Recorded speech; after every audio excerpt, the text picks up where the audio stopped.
drop your company, your name, your location within the city of Houston or Metro Atlanta, or Metro area, not Metro Atlanta. Is it only Tuesday? Is it only Tuesday? The Metro Houston area, or if you're logging in from across the nation, drop your location in chat. If you're on YouTube, if you're on LinkedIn, if you're on Facebook, drop it in as well. So we're gonna kick this party off right now because we want to be respectful of everyone's time. So I am Joey Womack, founder of Goody Nation, a nonprofit that is focused on closing the relationship gap for tech-focused social entrepreneurs and diverse founders based out of Atlanta, Georgia. And I also serve on the board of Venture Atlanta, the largest investor showcase across the Southeast. I lead the Diversity Inclusion Committee. And this series is intended to have a few things. One, we want to have an intimate conversation on how diverse founders can put their best foot forward, meaning how they can go on offense, how they can create momentum to improve the chances of you being selected for accelerators, pitch competitions and showcases, and also to gain investment. And so we have a great conversation lined up today with four amazing panelists that I in no way, shape, or form could even dream of describing in terms of their talent, in terms of their experience, in terms of their general awesomeness. So I'm going to kick it to them for their intros, and then we'll get started. Before we do this, we want this thing to be interactive. So if you have any questions, drop them in chat or hit the raise your hand function here on Zoom, and we'll get to those in a second. So first up, we have Juliana, and so if you'd like to do a quick intro, we'll go from there to Jason, to Lenny, to then to Richard.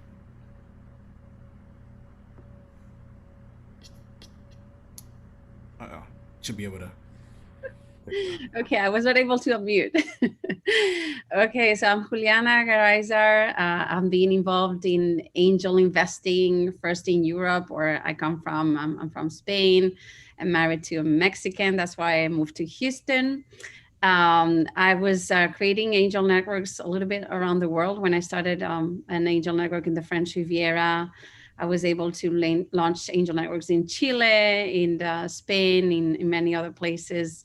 Moved 10 years ago to Houston because of my husband who works for Shell. And I was at the Houston Angel Network managing it for 5 years, then the Texas Medical Center Venture Fund. And then I decided to go to do what I really thought was my passion, bridging the gender gap and the diversity gap in investing. And I got involved with Portfolio, which is a platform of funds that are activating more women and diverse investors into investing. I've been investing with their Rising America Fund 1 that we are just closing, and we're starting to fundraise in Rising America 2, which is focusing on funding BIPOC and LGBTQ founders or companies that are addressing those markets. I'm also a board member of the Angel Capital Association, which is the umbrella of all angel groups at North America, and I've just launched a climate tech incubator in Houston called Greentown Labs. So thanks for having me. Awesome. I love it. Jason? Yeah, I'm Jason Norman. I'm a co-founding partner of Concrete Rose Capital.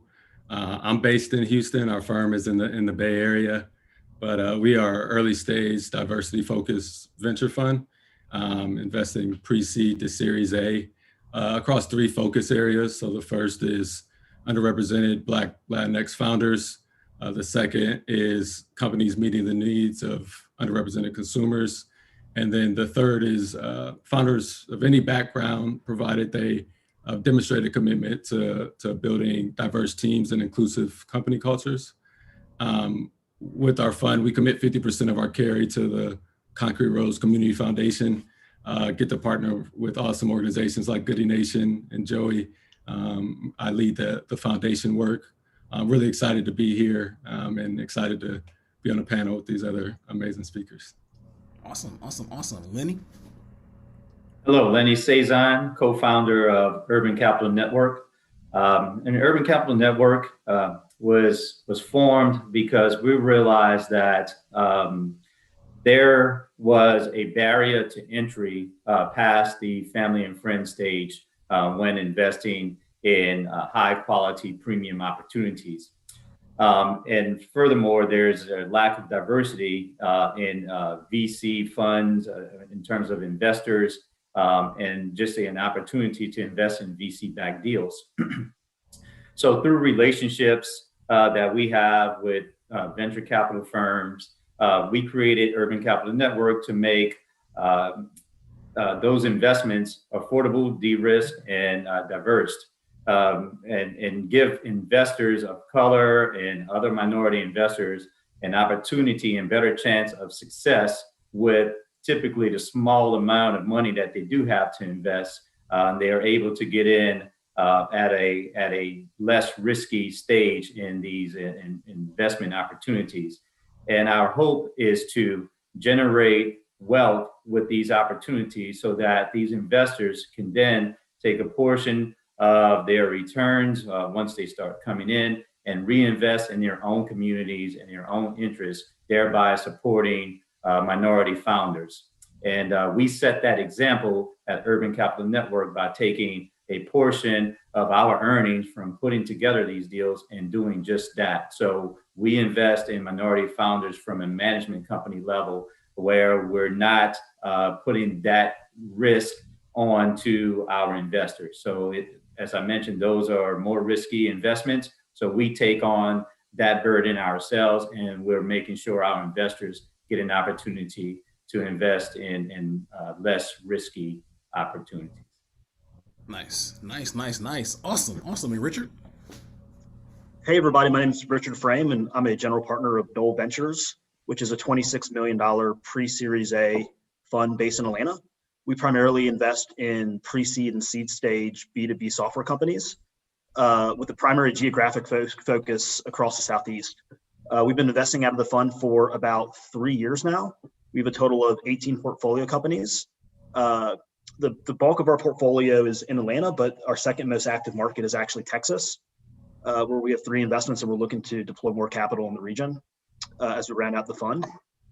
Our typical check size is roughly $200,000 to $600,000, and we of course reserve heavy for follow-on investments and work closely with founders to continue to mature businesses and get them ready to raise a Series A round, ideally 12 to 18 months after we initially invest. So really excited to be part of the panel, and really looking forward to the discussion here. Nice. So told you all, lots of talent, lots of experience, lots of expertise, lots of awesomeness. So let's get right into it. So this is the 4th in our series. We started out in Atlanta. Last week we went to Central Florida, so Tampa, Orlando. We got to Miami, and the Miami people ramped it up a little bit. They said it was their moment. This is their moment. And so what does that mean for diverse founders in Miami? So let's pose the question to the panel here. What's going on in Houston? Is this your moment? Are things different now? Give us a little bit of lay of the land. I'm going to kick it to Juliana to kick us off. But any general thoughts on Houston? Oh, make sure you can. Okay, so I really think that this is H-Town's moment too.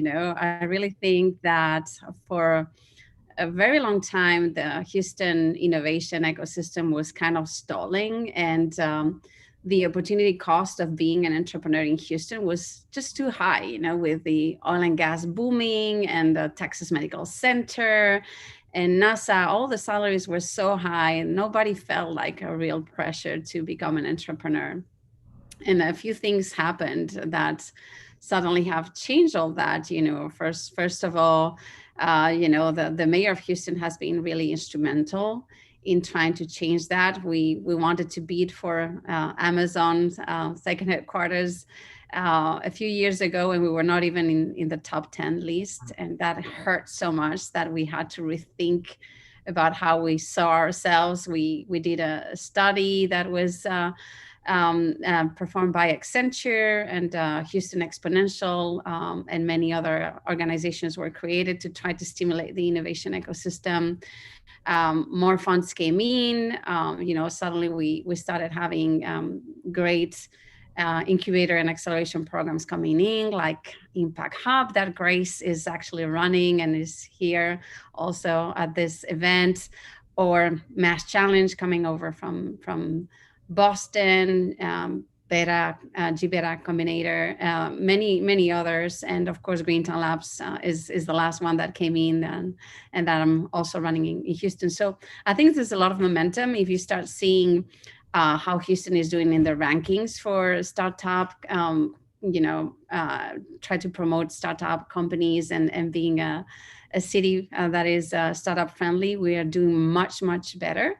There's still a long way to go. And I think the fact that we are the most diverse city in the US is really helping with that. We have a very diverse pool of talent. We have people who feel that Houston is a very welcoming place. So suddenly we have people moving in from California, from the East Coast, and really feeling that Houston can be the place where everything happens. So I think we're having a great momentum. I think there's a lot of opportunities in a lot of different areas for entrepreneurs. I still think, even though we're the most diverse city in the US, we need to bring this diversity to the innovation ecosystem. And I think we still see some barriers there. I don't think the most diverse entrepreneurs know where to go, where to get the best help, how to connect with these acceleration programs that have just launched, or newcomers in town to the best help. And I think we need to go and be very professionally grabbing them and trying to look for them where they are, so that they can feel they also belong to this new area for Houston startup ecosystem. That's several good points there. I'm gonna circle back to that in a second. Lenny, I want to come to you next. So, what is it like in Houston in terms of startups? Yep.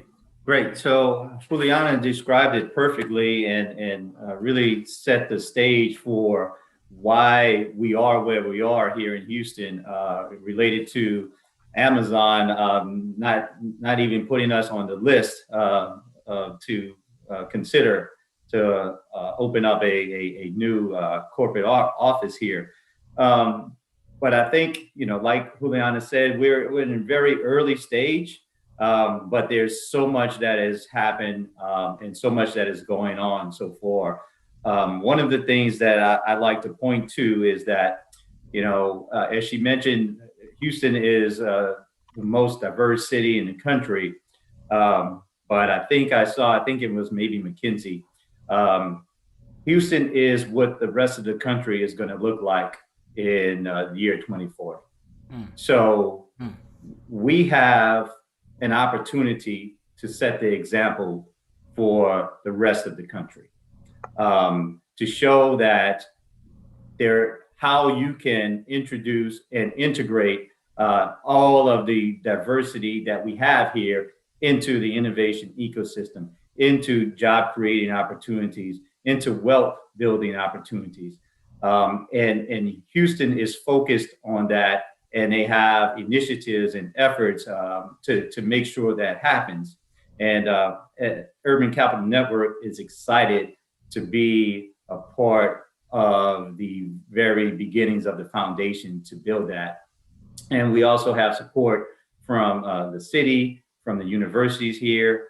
We have an innovation district that's being developed right now that is supported by Rice University. So it's a great time to be in Houston. There's a lot of capital here as well that has not really traditionally been invested in the early stage and innovation economy. So there's a lot of capital to tap into, but we just need to make sure that we integrate the minority communities into this innovation ecosystem.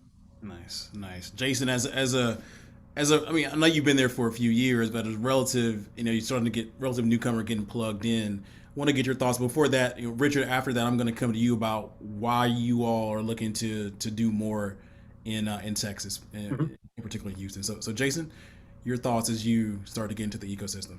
Yeah. I've been in Houston the past 7 years and have kind of, been observing for a good piece of that. So we launched Concrete Rose in January 2020, which was a kind of a tough time to jump back into things as things shut down in March. But, I was in social impact before. So, always having an interest in tech, entrepreneurship, and just the innovation economy, I've started doing research on some of the different accelerators and organizations that were here. I feel like there was Station Houston and Impact Hub and Houston Exponential, all these different organizations. I was just really surprised to see that they all seem to have some sort of relationship and connectivity with each other. And I think that's just a strong statement to the city of Houston and what it's like here. And, you know, as things begin to open up, I guess they've been opened up here for a little bit, but as things begin to open up more, I really look forward to just immersing myself in all of the great organizations and people doing the work that we all care about here. Nice. So Richard, why Texas for you all? Yeah, I mean, look, there are a number of reasons. Texas is a very obviously pro-business state where you can build a business in the state for in a relatively capital efficient manner, given the cost of living is lower than other locations. There's also a very diverse workforce, as many people have mentioned on this call. And there's also something that's very important to innovation and to building early stage companies is to have a very strong university system. And the state of Texas has a really strong university system with a lot of talent and a lot of high potential individuals who can work at a lot of the emerging tech businesses. And then in addition, as an investor, there's a little bit less competition in Texas and Houston than maybe you would find in other markets. And so from an investor's perspective, I think it's attractive that you can maybe find some investment opportunities that could be at a where you might be able to invest at like a lower valuation than some other markets and some other of the frothier markets where there's a total overabundance of capital. So we've made 3 investments in the state of Texas over the past 15 months, and we've been really impressed with the founders that we've invested in out of those companies. And as I mentioned earlier, we're definitely excited to continue to look to invest in the region and to spend time in Texas. That's great. Now, this is a great landscape. You all did an amazing job of defining the landscape. And Juliana, I want to double down on a point that you made earlier. Still some work to be done to engage more diverse founders. So, this series about, how do we create momentum? And so we'll get tactical in a second. But what are some of the barriers that's preventing diverse founders from getting engaged into the innovation economy there? So I think there's and I think Goody Nation is part of doing that, right? The network barrier. I think a lot of diverse founders don't network in the innovation scene. Many of them maybe because they don't know about it. Many of them because maybe the deals they have are more like less tech enabled and more like, brick and mortar or small businesses, which of course are super important for our economy. And still need a lot of help. For some, it might be the language barrier. A few years ago, we started finally Lánzate, the first ever business plan competition in Spanish by Baker Ripley, and that also has created a lot of momentum. And I think only lately with DivInc and of course with Impact Hub, we've seen incubators and accelerator really targeting diverse founders. And I think that's where suddenly we've been seeing more companies coming out and being highlighted and getting more opportunities because of these new organizations. And the same thing in the investor front. I think there were quite a few investor groups in Houston, but many diverse investors didn't feel they belonged into this group. They were like too white and male oriented and, more like all boys networks. And these newcomers didn't feel like they had anything to do with these networks. And they felt like more comfortable trying to be with like-minded or at least investors that look like them. So luckily, there's been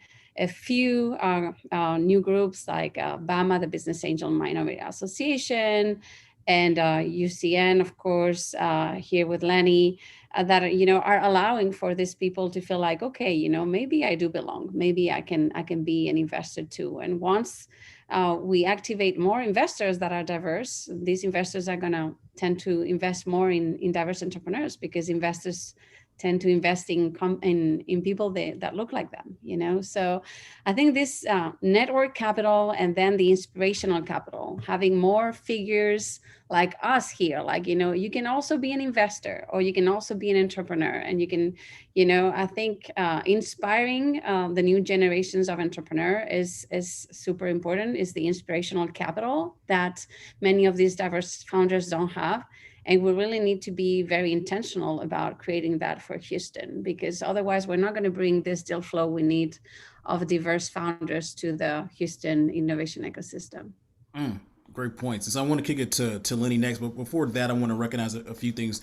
Todd, great question in chat. We're going to get to that in a second. If anybody else has any questions or insights, please drop them in chat. A lot of what you're describing, Juliana, is what we saw in Atlanta a few years ago. Atlanta can be segregated or divided, probably more proper term, geographically, north and south, and things of that nature, and so that affects communication and relationships and things like that, and so it just leads to inefficiencies in the market, and so. But this isn't about Atlanta. I just think there are some similarities. But Lenny, anything you want to add to the barriers that diverse founders are facing in Houston?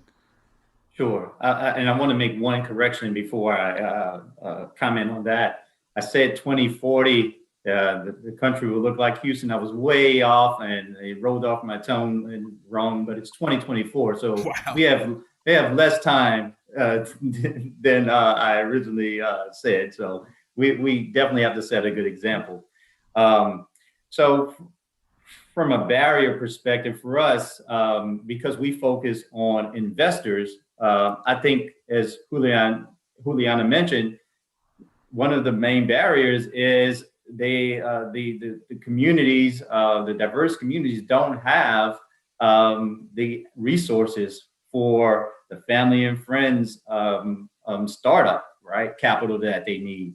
And if they do have access to someone who has some capital, they may only have $10,000, $15,000. And for someone in the minority community, underrepresented founders and investors, they can't afford to put all of their eggs in one basket with one company. So with UCN, although we respect and we support angel networks, we are kind of the anti-angel network for diverse founders, because we want to help them improve their success. And as we all know, you probably need to invest in 10 startup companies for one of them to provide any returns. But when you only have enough money to invest in one, you're setting yourself up for failure. And that's why it's so hard for anyone in the underrepresented communities to get funding, that initial $10,000, $20,000 that you may need to develop a prototype or an MVP. You just don't know where to go, and there's no one to turn to within your community.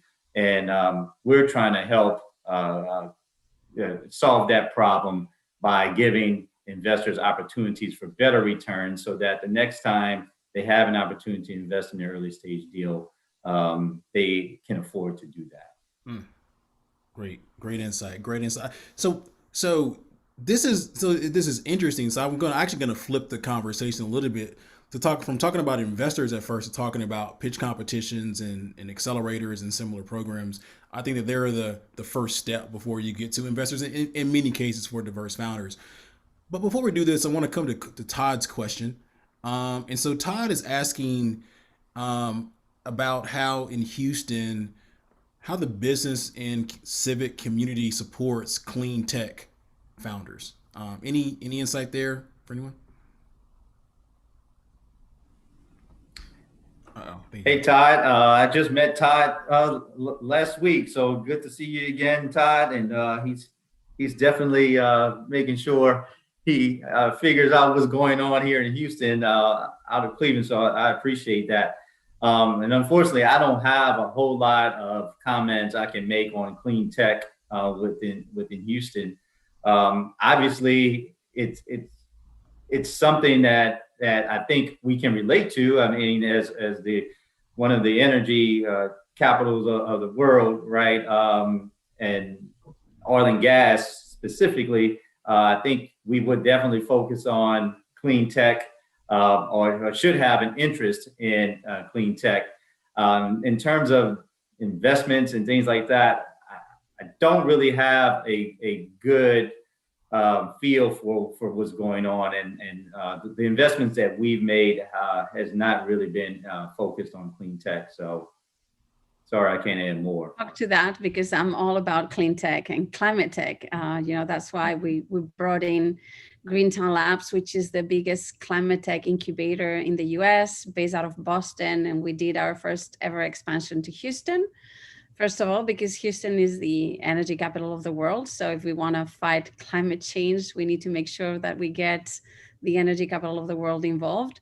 And also because there's plenty of corporations out here that are oil and gas, but also all kinds of other corporations like Microsoft, or, all the utilities like NRG, NG, many others that are really focusing on transitioning themselves, and for that, they need all the help they can get. They need new technologies, and they want to engage because many of them have put forward a lot of very important challenges. They have pledged that they're going to become carbon neutral or carbon negative by 2050. And for that, they need to figure out how to do it. And that's why many of them decided to fund our incubator and to partner with us. So we launched last Earth Day, April 22nd. We've been very, very active. And I think that the secret sauce for us is that many of our companies are hardware companies. So we help them with prototyping, small scale manufacturing, but also more than anything, we help them with these connections to big corporations. These are not the typical Silicon Valley companies that are going for, IPO to IPO and becoming a unicorn in 2 years. These are companies trying to solve very big problems, and that's why they need help of big corporation, not only to test their innovation, but also to commercialize it, investing it. And we're trying to be the convener for this community in Houston. And we want to make sure that everybody transitions, and this is a just transition. So climate justice is paramount for us. Our building is very close to the third ward, and we want to make sure that everybody feels that Greentown is also there to help them solve their problems, to help solve climate change for them. And we want to have as many of the local community get involved in this transition that we want to do together. Awesome. I would love to learn a little bit more about that as well. And great question, Todd. Let's shift a little bit to talk about how founders, particularly diverse founders, can create momentum when they're using written words. So you're applying to pitch competitions and showcases, you're applying to accelerators and similar programs. And so I'm sure everyone here has some type of experience in evaluating applications in some way, shape, or form. And so for the founders here, obviously you all have a target user and or customer in mind. You all understand about user personas. So before I ask the question, the context of this is around, or keep in mind the mindset of someone who is evaluating written applications, and it may be hundreds at a time, right? Typically, these individuals are super busy. They may have carved out 2 weeks to evaluate some applications. And so I can tell you my experience of doing Venture Atlanta and a bunch of others. The way it goes is super busy. Oh crap, I forgot to block out time. And so it's like dating apps. You're like, no. Yes. No. Yes. Maybe. No. No. Again. Yes. Okay, let me come back and review. So within that context, I oftentimes find it difficult, and I've seen it with others. Like you have to get someone's attention super fast. And so everyone else's experience may be a little bit difficult. And this is really open to anyone that just wants to hop in. How does a founder get your attention when they are writing an application? Again, considering you've probably seen a bunch of others come through.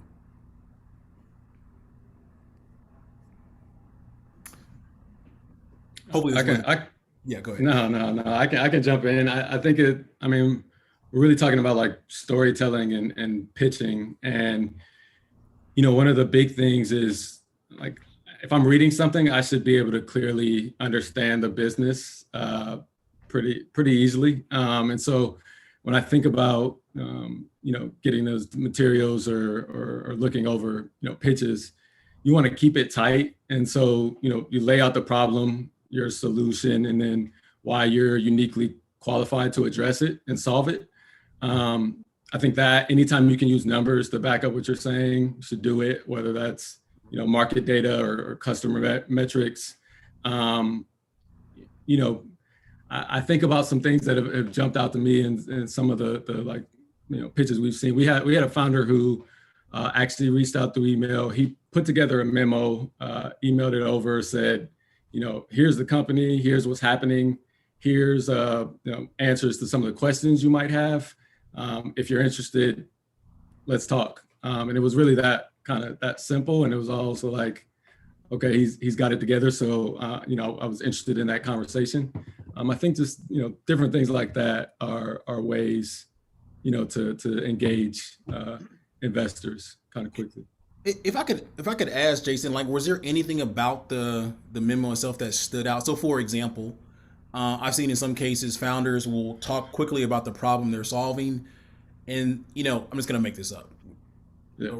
Around energy, something like that. Maybe they're in the energy or something space. And again, I'm completely making this up on the spot, but it could be, hey, 15 years of work experience at Shell or something like that, and then working on this particular problem. For me, sometimes when I see experience working at a company or in a particular area or something like that, it makes me kind of sit up a little bit more and read. Go from the 5-second overview to give me like another 15 to 30 seconds. Okay. Was there anything in this particular founder's description that made you look into a little bit more? Yeah, I mean, that one was unique because we had actually heard of the company before, and so I had a little idea of it. But there have been other kind of I guess it's kind of almost like cold emails, and something that like has jumped out to me before is them, if it's a direct email to me, like if they've looked at Concrete Rose and they looked at my profile and they know something, like they could put together a tagline or something that I know will resonate. That's I'm more likely to open that and look at it. I try to look at everything, but just if you're able to connect with, like, knowing your audience. So if you're able to connect with the person that you're reaching out to in some way, I think that's a strong way to get a response and to get engagement. Sure. Yeah. Juliana, Richard, I don't know if you all have anything. Yeah. Yeah. Happy. Yeah. I mean, I think I want to reinforce what Jason said. In some cases, and I think with these applications, more often than not, less is more. Where you're trying to convey as much information as possible with as few words as possible, given that the committee members are typically reviewing hundreds of applications at a time. And so I think it's really important to be really tight, succinct, and sort of to the point. And then also, like Jason mentioned, I mean, I think it's really important to display some sort of, or to signal or convey that you have some sort of domain expertise in the problem that you're looking to solve. And it sort of gets into the question that we ask ourselves when we look at companies, is sort of, why this founder and why now, right? Why is now the right time to pursue this opportunity? And why is this founder the right person to build a business to solve this problem?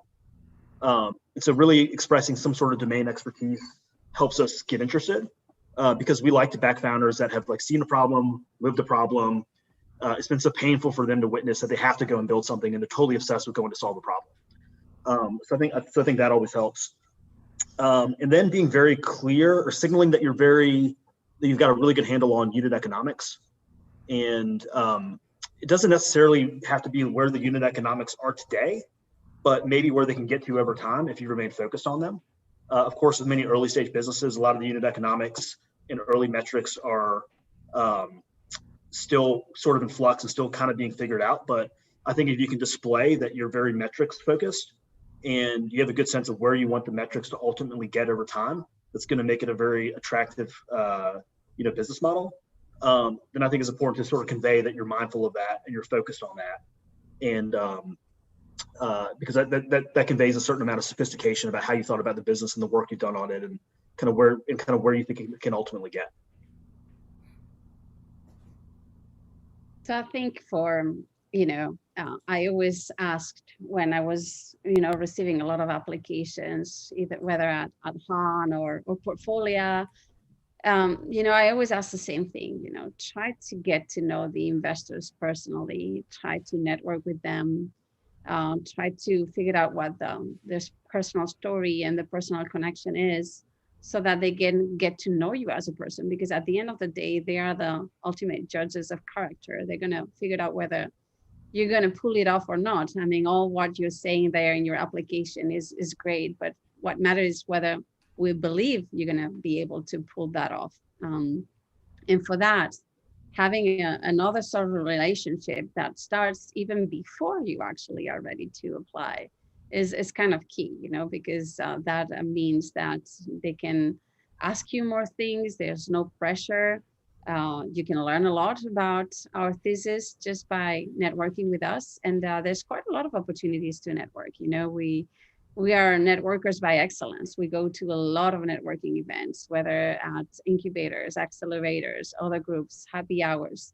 And we are also pretty reachable on LinkedIn, and I think that's important, in very little occasions, the cold calling and just applying without, knowing anybody is the right way to go. And maybe for your venture group, or Joey, I don't know if that's the case because it's a competition or not, but for many funds out there, referrals and, getting to know the investors is kind of key. And I think that's where diverse investors lack, not only the experience, but also the empowerment to feel okay and demystify the investors and say like, hey, they're human beings. They're not going to be judging you with a scorecard the first time you talk to them, just talk to them to engage on a conversation. And last but not least, the most important capital that investors can give you is not actually a check, is anything that is surrounding that. It could be like their Rolodeck of contacts. It could be their knowledge and experience. It could be many other soft skills. And just by talking to them, you could be helping, and getting worth thousands of dollars in free consulting, getting to pivot your company, or at least getting to streamline or getting from a lot of no's to figure out what the yes is going to look like just by getting that feedback. So I think there's a lot of fear and lack of confidence in a lot of the diverse founders in putting themselves in front of investors because they think they're going to be judged from the get-go. And I think a lot of investors can be approached in a very social way, can give a lot of coaching before actually thinking about investing in your company. So seeing it as a more like a long-term relationship where, you don't have to go for the hard pitch at the beginning, I think it's really the way to go. Yeah, Nice. Joey, can I bounce off that too? Just because I think Juliana has some just great points in that the relationship building piece of it is really important. And one of the things that I got the opportunity recently to meet with a founder who's actually not going to be raising until November. But so we just met last month and really just got to connect and learn more about each other, I learned about his company, he learned about Concrete Rose. And, we've gone back and forth through email. So just like that communication is meaningful. A lot of times things move really quickly when you're raising. And so might not have, the time to do that and to build that up. And so if you could get a head start on that. And so you have the vision to say, I'm going to be raising in December, let me start identifying and reaching out to people now. That's just a really strong skill to have. Yeah. I mean, it's crazy. So like how you see some of the power dynamics play out and just people just not putting their best foot forward. And again, cultural, societal factors, right? For example, I'm talking to a founder, they're in retail tech and initially don't even say anything about it. I hopped on a weekend phone call and talking to the founder.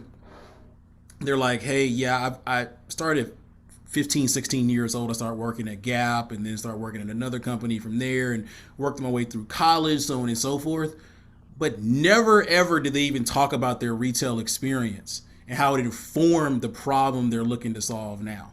Right? I just so happened to have some time on the weekend and hopped on a 30-minute phone call. And I'm thinking to myself, like you have industry experience, you have a little bit of domain experience. Actually, not a little bit. It's a part of your formative experience as a human.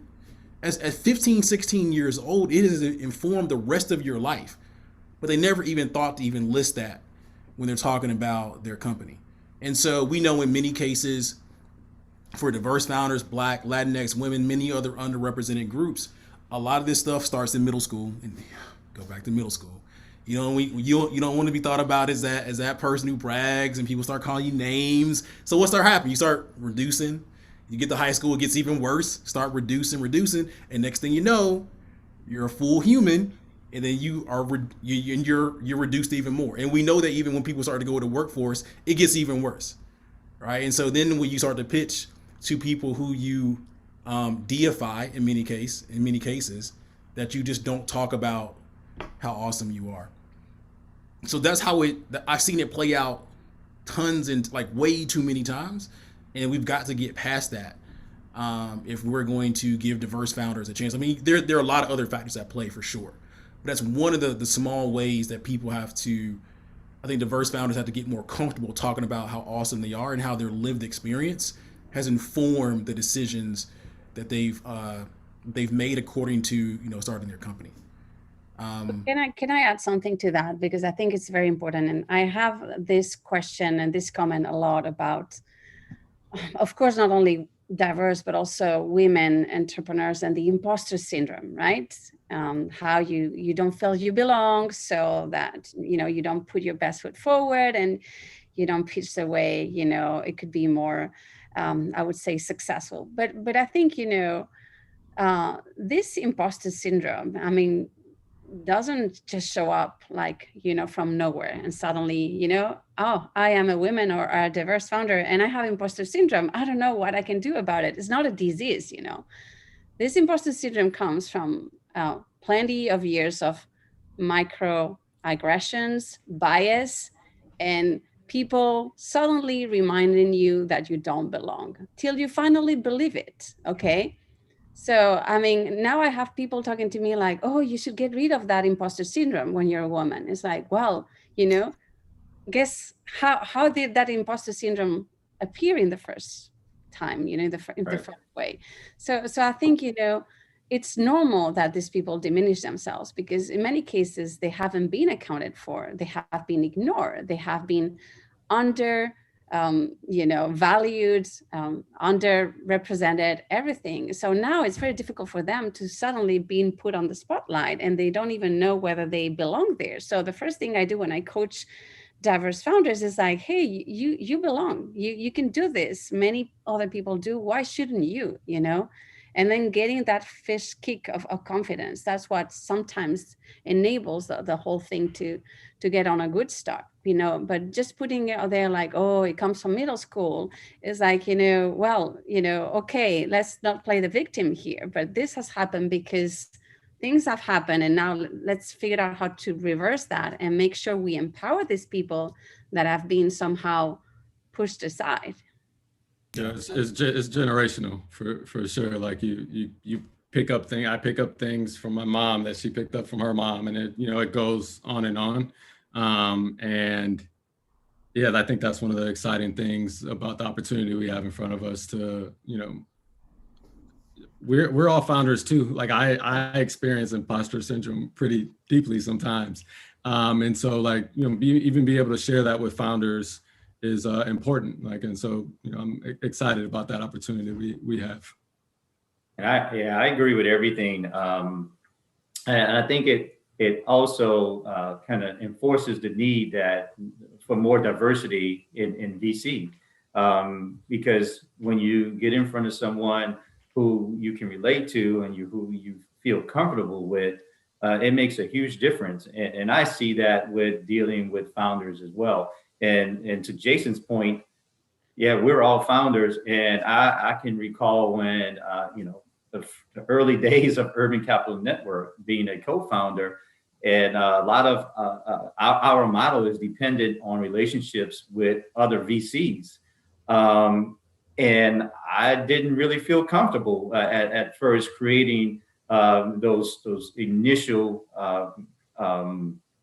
conversations and getting involved in those initial conversations. Over time, and due to experience, I'm a lot more comfortable. And what I've come to realize is, as Juliana mentioned, we're all just people. Sometimes you think, oh, these guys are going to run circles around me. They're going to be so much smarter than I am. But the truth is, it's not always the case. And many times you may think, how did this guy get in this position? Right? So you got to develop some confidence in yourself and approach it as if you would approach any other person who is in your community and you feel comfortable with. It's a big issue. I mean, as I mentioned earlier, and again, I haven't been to Houston to be absolutely certain, just as a city, haven't been in the ecosystem. But how you described it earlier seems like Atlanta in terms of diverse, ecosystem a few years back, and we've made strides in terms of founders putting their best foot forward and kind of getting past that imposter syndrome. Strides have to be made. But we're getting there. So yeah, now I recognize that it's a thing. But once it's interesting. Once you hit that point and people collectively kind of get past it, things start to just really take off. Right. Things really start to take off. We could unfortunately we only have about 5 more minutes. And so I wanted to close talking about, okay, founder gets into a pitch competition. They may win a few, or they may just get it on stage. They don't win, but they get some attention, right? They use that, they leverage that to get into an accelerator or incubator. They get some resources, they get some momentum, so to speak, some traction. Now it's time to talk to some investors. So and again, we only have a few more minutes. Anyone want to quickly describe, you all kind of alluded to it earlier, right? How can diverse founders, again, given the theme of getting past imposter syndrome, putting their best foot forward, how you quickly get the attention of an investor from a spoken perspective, right? You're sitting down, you've met them, so on and so forth, either an official meeting or you met them out and about or online or something like that. How do you get that attention immediately so that you get a longer or it puts you in a better position to get investment down the road? Yeah, I'll jump in here. I think it always helps to start the relationship building process when you don't absolutely need the money like tomorrow. It's really hard from an investor to go from a first meeting to writing a check within a couple weeks. Investors tend to like to get to know founders, especially at the earlier stages where it's more of a bet on a founder than anything. So really, view the capital raising process as a longer term initiative where you're building relationships with investors who may invest in your next round, but maybe also invest in around a year or two from now. So I think that's important. In addition, when you are talking to investors about how much money you want to raise, I think it's really important to understand, how much you want to raise, but not only that, but also why and where that gets your business and what are the kind of milestones that you want to achieve with that capital. Too many times we get founders who come to us and say, hey, I want to raise money for 12 months of runway. And it's like, okay, well, great, but what does that mean, right? Whereas we would prefer them saying like, hey, look, I want to raise money. It's good. I think it'll last like 12 months, but it's going to allow me to prove that I can sign up my existing customers for renewals.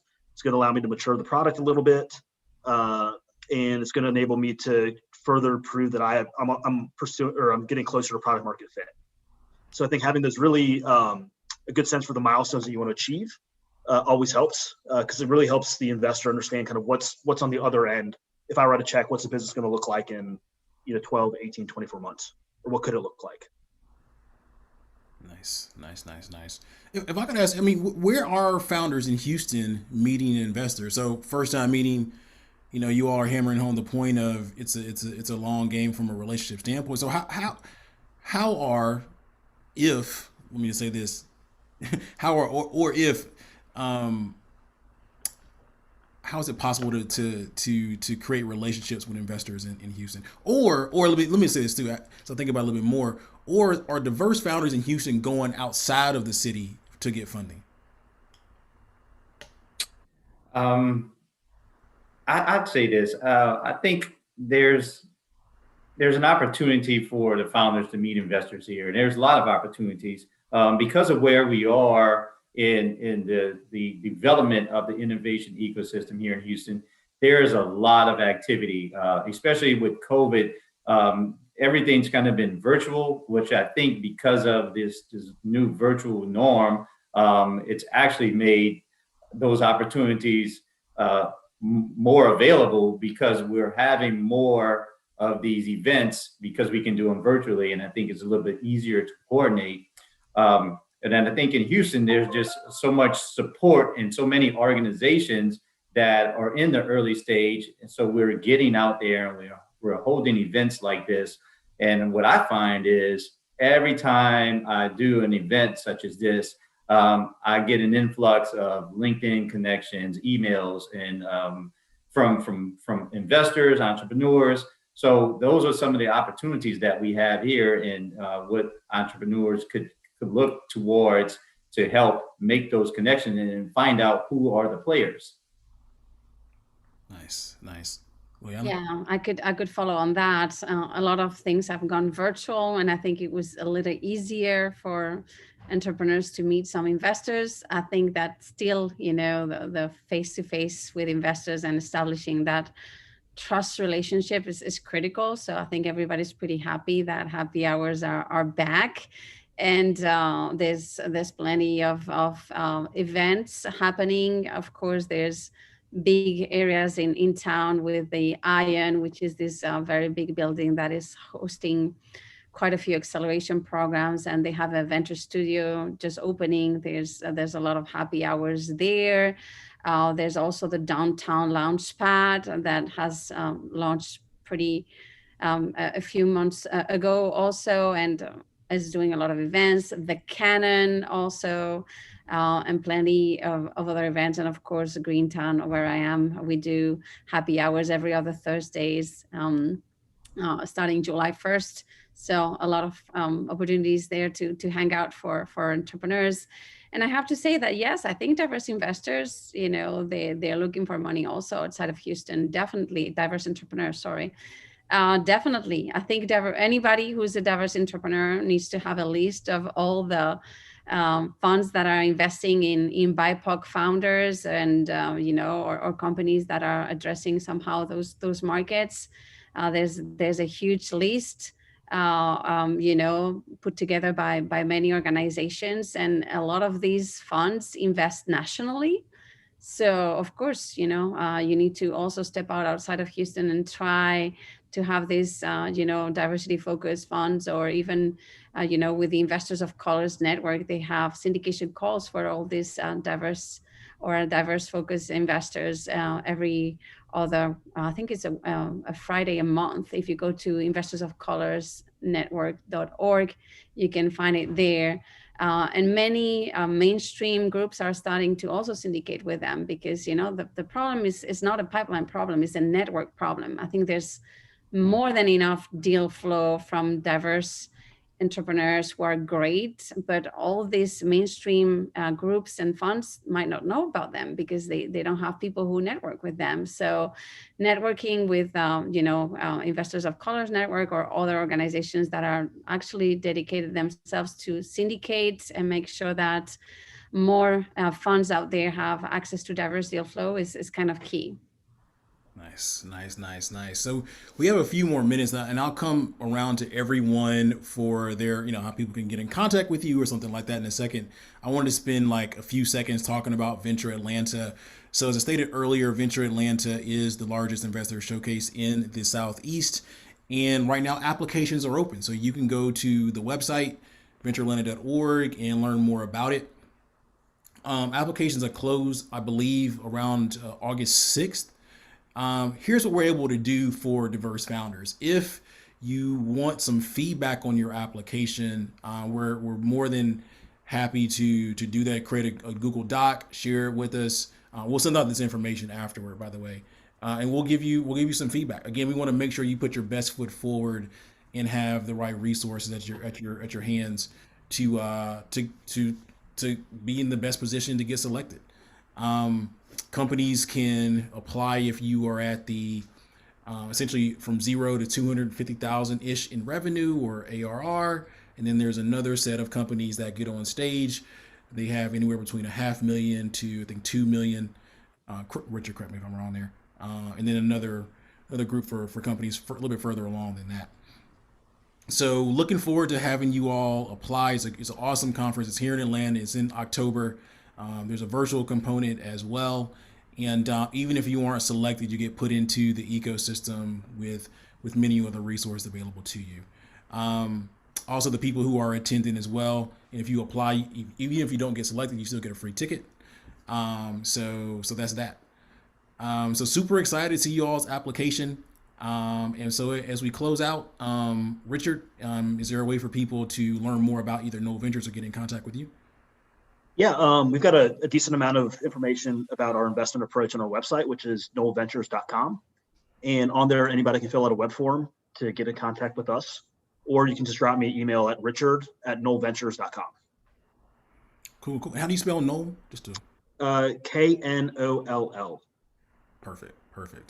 Jason? Yeah, our website is concreterosecapital.com. Our on the team page, you can find me there. My LinkedIn is there. I try to be responsive on LinkedIn, and my email address is jason@concreterosecapital.com. Awesome. And Lenny? Yes, urbancapitalnetwork.com is our email address. Our website. And my email address is just lenny@urbancapitalnetwork.com. You can also find me on LinkedIn under my name as well. I do my best to respond to folks, but please forgive me if I miss something or don't respond timely. Gotcha. I'm in the same boat, brother. And then Juliana? Yeah, so LinkedIn is the best way because I have different hats and different email addresses. So I'm there. Otherwise, you can check at portfolio.co, angelcapitalassociation.org, or greentownlabs.com. Awesome. Well, this has been great. I've learned a lot about Houston. I'm excited to plug into the ecosystem. More importantly, super excited to make sure diverse founders get their opportunity to meet investors. So thank you all a ton. Everyone be expecting an email follow-up with more information about Venture Atlanta. Please take advantage of this opportunity to meet these awesome panelists. And then finally, build who you are.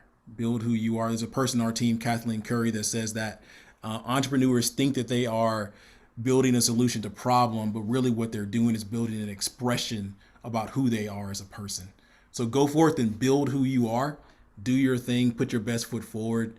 And make the world a better place. We'll look forward to talking to you soon. Peace out. Thank you.